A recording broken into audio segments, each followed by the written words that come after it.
Imagine waking up in the morning and the first thing that you grab isn't a glass of water, but your smartphone.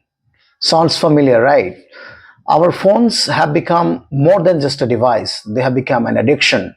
Hello, everyone. My name is Sanjeet, and you're watching me on my YouTube channel, Break the Silence. That is Chuppi Todo in Hindi. And in this video, we will dive deep into the alarming reality of this phone addiction. So, why to waste time? Let's get started. All right, so we've gotten a lot of questions about this new research about smartphones and children. Yeah, And I think it's time for a deep dive. it's a good one. The big question everyone seems to be asking is, are smartphones the most dangerous drug for kids? Mm. I know it sounds a little extreme, Yeah. but when you start to see the parallels between excessive phone use and addiction, it's kind of startling. Well, it all comes down to dopamine, Okay, which is a neurotransmitter right, that's part of the brain's reward system. got it. And you see both smartphones and drugs, Uh-huh. especially addictive drugs, they trigger this release of dopamine. Okay, And for brains that are still developing, like children's brains, Yeah. this dopamine rush, Yeah. it can have a much stronger effect. so it's like that instant gratification, that like Right. ping of excitement you get when you get a notification or beat a level in a game. Right. But I mean, dopamine is released during other pleasurable activities too, right? Like, how is this different? For the difference is the intensity Okay. and the frequency of that dopamine release. Okay. Smartphones, with their constant notifications, Yeah. likes, and updates, It's never ending. right? They provide this like near constant stream of mini rewards, Ah. and that can actually rewire the brain's reward pathways, particularly in children, Yeah. making them crave that stimulation more and more. And is that craving what leads to some kids exhibiting these Yeah. these behaviors that kind of mirror Yes. substance abuse, Uh-huh. like constantly checking their phone's trouble, focusing, Yep. even getting agitated when their phone is taken away? Exactly. And there was a study done in 2019 Okay. by the University of Pennsylvania, Yeah. and they found that teenagers who use social media the most frequently were also more likely to report these symptoms of anxiety and depression. Oh, wow. So it's like this vicious cycle. Yeah. They seek out that dopamine hit to feel better. Right. But ultimately, it contributes to their negative mental state. That's a pretty sobering thought. Yeah. And this isn't just a few isolated cases, right? No, not at all. I mean, we've all seen this, Yeah. this alarming rise in anxiety and depression and even suicide rates Uh-huh. among young people. Right. In recent years, it's hard not to connect that to the increase in smartphone use. Well, it's a complex issue Sure. with multiple factors, Of course. but the correlation is undeniable. Yeah. And social media plays a significant role in all of this. In what way? Well, you see this constant comparison to others, Right. the curated perfection that we see online. Yeah, it's all so perfect. Right? It all feeds into these feelings of inadequacy Totally. and that fear of missing out. That FOMO. Exactly. It's like everyone else's life looks amazing online. Mhm. And if you're not experiencing the same level of excitement or popularity, Yeah, it's easy to feel like you're falling behind. absolutely. Especially for kids who are already navigating Right. those tricky social waters. Exactly. Like figuring out their own identity. Absolutely. And then on top of all of that, you have the impact of the apps and the games themselves. Right. They're designed to be addictive. Yeah. They're designed to keep you engaged for as long as possible. Oh, for sure. That constant stimulation, that endless scrolling. Like a bottomless pit. It is, and it disrupts sleep patterns. Oh, yeah. And it interferes with the ability to concentrate. So we're talking about some pretty serious mental and emotional consequences here. Yes. But what about the physical impact? Mm-hmm. I mean, holding your head down to stare at a phone all day can't be good for your posture. You're right. It's not. Right. We're seeing an increase in something called text neck. Text neck. Yeah, it's basically chronic pain in the neck and shoulders Oh, from wow. constantly looking down at these devices. Makes sense. And then there's eye strain headaches, Ah, sleep disruption from the blue light yeah. emitted by screens. I've heard about that. And these may seem like minor annoyances, Yeah. but they can have long-term consequences for children's health. Yeah. I Yeah. mean, you think about that discomfort, but imagine like a whole generation Oh, gosh. growing up with chronic pain, Right. poor posture, Yeah. disrupted sleep. It's scary. What kind of impact is that going to have Yeah. down the road on their health That's a good point. and well-being? It seems like we're just like scratching the surface and Yeah. understanding the long-term effects of all this. It's true. But I want to shift gears a little bit. Okay. I feel like we've been talking a lot about the downsides. Yeah. But smartphones aren't inherently bad, are they? No, you're right. It's all about how we use them, right? It is. Think about it like this. A hammer can be used to beat a house, Okay. or it could be used to cause harm. Right. Same tool, Yeah. different outcomes. It's the user. It's the user and their intentions. That's a great analogy. I think. So how do we ensure that smartphones are being used as like tools for good, Right. especially when it comes to kids who might not have the same level of self-control as adults? Well, that's where we as adults have a crucial role to play. Okay. We need to teach kids how to use technology responsibly. Like it's just another life skill. Exactly. Like we teach them other basic life skills. So things like setting screen-free times for meals and family time. Exactly. Having designated areas in the house where phones are off limits. Yep. And maybe even getting kids involved in hobbies Right. that don't revolve around a screen. Absolutely. It's all about finding that balance. Right. Making sure that technology doesn't dominate their lives. Yeah. And there's actually a growing movement Oh, really? advocating for stricter regulations on tech companies Okay. to make these apps less addictive, Interesting. particularly for young users. Huh.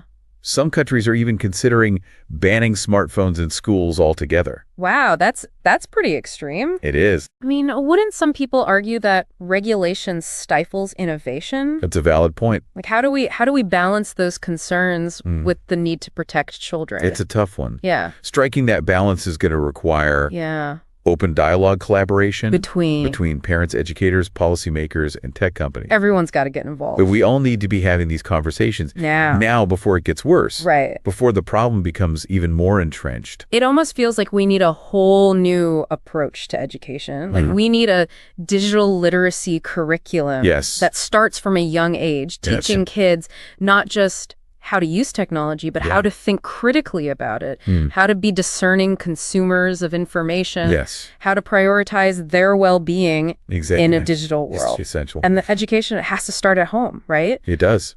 Leading by example is so crucial here. Yeah, I mean, sure. if we as adults Yeah. are constantly glued to our phones, how are we Right. going to convince kids to put theirs down? It's true. Children learn by observing the adults in their lives. Yeah. And if we want them to develop healthy tech habits, Uh-huh. we need to model those habits ourselves. Okay, so what does that look like in practice? That's I mean, right. smartphones are a huge part of our lives these days. They are. How do we find that balance? It's about being intentional Okay. with our usage, Okay. designating specific times Yeah. for work or communication, Mm-hmm. but also making a conscious effort Okay. to be present Right. when we're with our children. Put the phone down Put the phone away during meals, family time outings. so they know that you're present. Exactly. It sends a message Yeah. that those connections are more important Than anything on the screen. than anything happening on that screen. It's creating those tech-free zones, those moments where we can truly connect Right. without distractions. Yeah. It's interesting because we often frame this conversation as like the dangers of smartphones. Yeah. But it's just as much about rediscovering It is. the value of those offline connections. You got it. Technology can be a powerful tool Yeah. for connection and learning, Uh-huh. but it shouldn't come at the expense Right. of real-world relationships. Real world experiences. And experiences. So finding that sweet spot, that balance, where technology serves us rather than the other way around. It's like we're navigating uncharted territory here. Yeah. There's no one-size-fits-all solution. Right. Every family, every individual is different. Exactly. It's a continuous process Yeah. of learning and adapting As technology keeps evolving. as technology continues to evolve. It's a journey. It's a journey we need to embark on together, Together. as individuals, as families, As a society. as a society. We need to keep asking those tough questions Yeah. and be willing to adjust our approach As we learn more. as we learn more. I feel like we're all just figuring this out as we go. Right. But we've talked a lot about the downsides. Are there any like positives to kids using smartphones? Yeah. I mean, of course, it's important to remember that smartphones can also be like incredibly valuable tools for learning, communication, creativity. In what way? Well, you have educational apps. Right. You have opportunities for global connection. Yeah. And even platforms for young people to like express themselves artistically. So it's not about like being anti-technology. It's Yep. about being smart about technology. Exactly. It's about harnessing the power of technology for good Right. while mitigating those potential risks. Okay, so we've talked about solutions on an individual and family level. Right. What about on a societal level? Are there any like larger scale efforts Yeah. being made to address this issue? Yeah, there's a growing awareness Okay. of the need for digital literacy education in schools. Okay. Because some countries are implementing programs that teach children about online safety, Yeah. critical thinking skills, Mm-hmm. and responsible technology use. That's great. Yeah, and we're also seeing more research being done on Okay. the long-term effects of screen time Okay. on developing brains. So it sounds like we're moving in the right direction. Yeah, But there's still a lot of work to be done. definitely. Speaking of work to be done, Yeah. I have a question that's been kind of nagging at me this whole time. What is it? We talked earlier about how smartphones can impact Uh-huh. dopamine and reward pathways in the brain. Yes. Given those effects on developing brains, could excessive smartphone use in childhood Right. have long-term consequences for Yeah. things like delayed gratification or even long-term goal setting? That's a great question. Yeah. And it's actually one that researchers are currently exploring. Oh, really?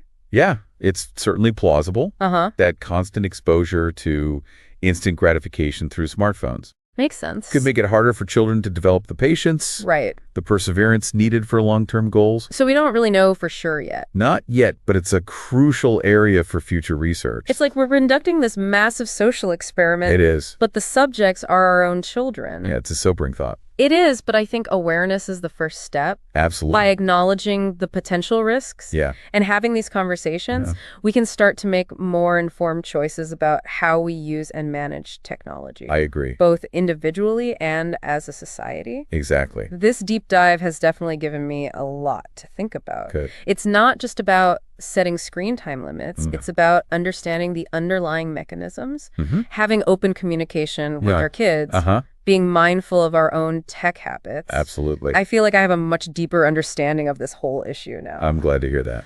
So for our listeners out there, if you're feeling overwhelmed by all this information, Yeah. just remember it's a journey. It is. Not a destination. Don't panic. There's no need to panic Yeah. or throw out all your devices. Right. Start by having conversations with your kids, setting some healthy boundaries, Yep. being more mindful of your own technology use. It all makes a difference. Every small step counts. Every small step makes a difference. And remember, this is an ongoing conversation. It is. Stay informed, stay curious, Yes. and keep asking questions. Keep learning. The future of technology and its impact on our children depends on our Yes. collective awareness and action. I agree. Well said. Well, I think that about wraps up our deep dive for today. Okay. Thank you for joining us on this exploration of smartphones and their impact on children. It's been a pleasure. It's been a fascinating Yeah. and at times challenging discussion. It has. But ultimately, we hope it's empowered you Uh-huh. with knowledge and a sense of hope. Absolutely. It's been a pleasure sharing these insights with you, and we encourage you to continue the conversation, share your